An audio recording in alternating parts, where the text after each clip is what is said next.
Sakunjalo Nkosi yami intombazane uSikolozo sibethe into abazaphatha zaphela usubhodwa ukuthatha amanxeba. Uyena uqobo lwakho uphinde wakhona eduze kwakho ndoda okhathazekile. Nawe ndoda ontshontshelwayo, nawe ndoda imali ayivumi ingane ziyagula ekhaya, gula wonke umuntu ekhaya. Ngitheke ngikukhombisa phansi izwakithi. Ngizoqala la. Thola lamafutha. Thola lamafutha uzuphakame izinto zakho zihambe kahle. Uthola lamafutha kuzugembule. Uthola lamafutha kuzube nemali. Uthola lamafutha kuzube nayo into oyifunayo. Lamafutha ezowena uma ukhuluma nawe eza lento oyifunayo. Nkosi yami. Bese ngiza la. Kulesigubhu ubheka umndeni. Bafowethu ubheka umndeni udlala ogoloko. Nakho khona kodwa ubheka umndeni. Ngeke ngidlule ukuchazele kahle la kulesigubhu esikhona phambi kwethu. Lesigubhu sangoma nyanga udokotela ngizobabala nodokotela. Mfundisi.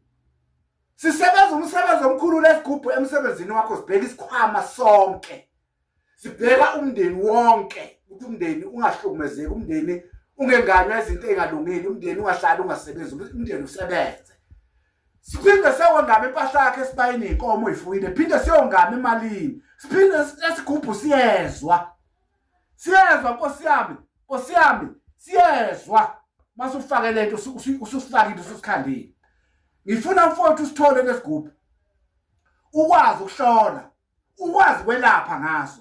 Isikhwama sakho sonke uzosibheka umndeni, bheka umndeni. Ngeke sivalwe umuntu, siyosebenza.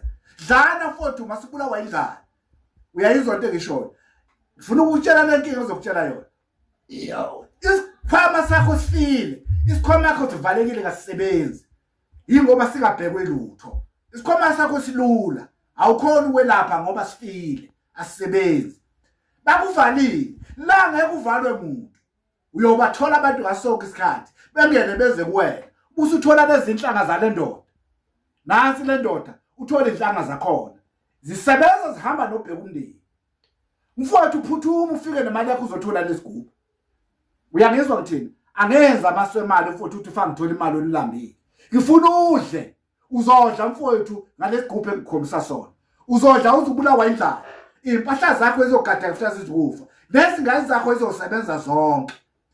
Bese ngayeki ukuya la mfowethu esimeni samanzi. La udonsa wena nomndeni wakho. Esimeni samanzi enhlabathini yakhe efile.